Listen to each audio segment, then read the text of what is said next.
Here we're going to compare linear, exponential, and quadratic graphs, functions, but using tables, a table of values to do so. So one of the things I'd like you to notice in this one is that for each of these, to get from one x value to the next, it's plus 1, plus 1, plus 1, and plus 1. Each of those is increasing by 1. But in this case, to get from -4 to -1, that would be plus 3. Now, if you're not sure, you can always take the value, -1, and subtract the 1 before it. So -1 minus -4, and that's -1. Subtracting a number is the same as adding its opposite, so that's the same as plus 4. A -1 plus 4 would be 3. And that's how we get that it's increasing by 3. And 2 minus -1, same thing. That's plus 3. And 5 minus 2, that'd be plus 3. And 8 minus 5, plus 3. And so when you see this, there's a constant change in y over the constant change in x. We call that slope, or a constant rate of change. The slope in this case would be 3 over 1, or just 3. And so this is linear. And the reasoning would be this is constant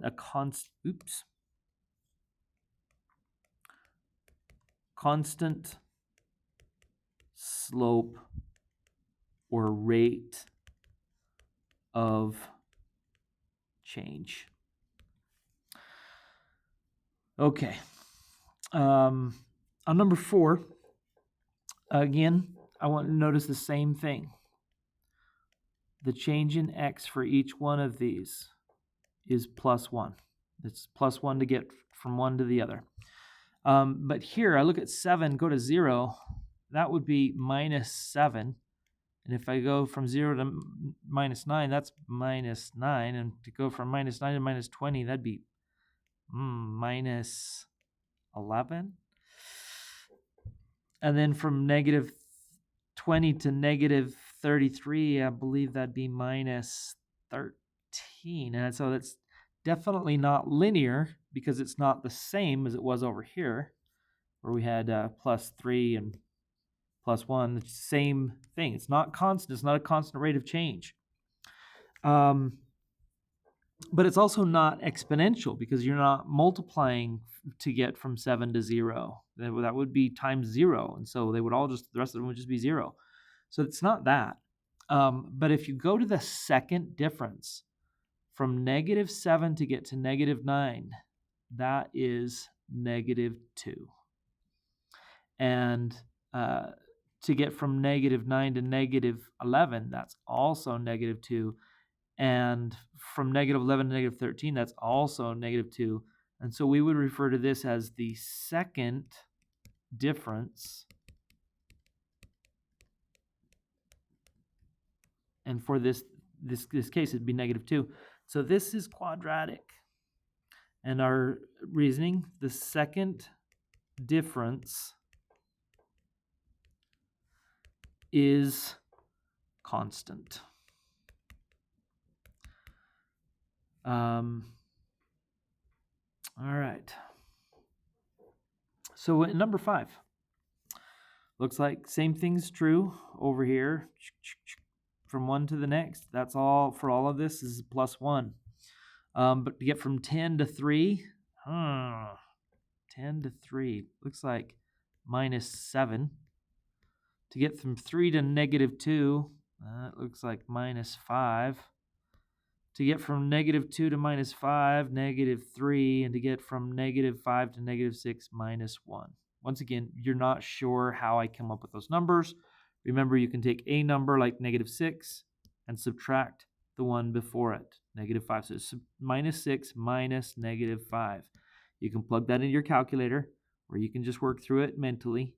That's -6. Subtracting -5 is the same as adding 5. -6 plus 5 is -1. So that's how I got that -1. And how all of those can be determined. Now, again, not linear, because it's not the same. It's not exponential, because it's not a constant multiplier. And so this is plus 2. Once again, I'm going to take negative 5 minus negative 7. That's the same as negative 5 plus 7, and that is 2. So this is a plus 2, and this would be plus 2, and this would be plus 2. And so it's going to continue in that way.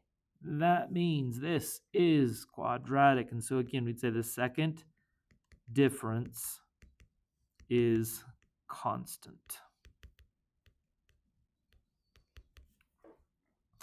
All right, number 6. All right, with these, looks like the same thing holds true. We get plus 1 between all of these x values. So over here, what's happening? To get from 2 to 8, it could be plus 6. But if we did plus 6 again, 8 plus 6 would be 14, and this is not 14, so we said no, it's not linear. But you could figure out kind of what the difference here. This is plus 6, and this is plus, let's see, what do you add to 8 to get to 32? 24. And that doesn't seem to be helpful. To get from 32 to 128, we take 128, we subtract 32. So that would be 6. 96, so plus 96. Yeah, I mean, like this is like plus 18, and this is even more so like plus something else. So it doesn't seem to be linear. It doesn't seem to be quadratic. And so in this case, maybe it's exponential. Is there a constant multiplier? Because if there's a constant multiplier, then it is exponential. So this looks like this is times 4. 2 times 4 would give me to 8. If I multiply 8 by 4, do I get 32? Yeah. If I multiply 32 by 4, do I get 128? I think so. And then if I take 128 times 4, would that give me 512? Again, yes. So this is exponential, and our reasoning would be that there is a constant multiplier or growth factor. Okay, you guys, you got this. Study hard. You're going to do fantastic.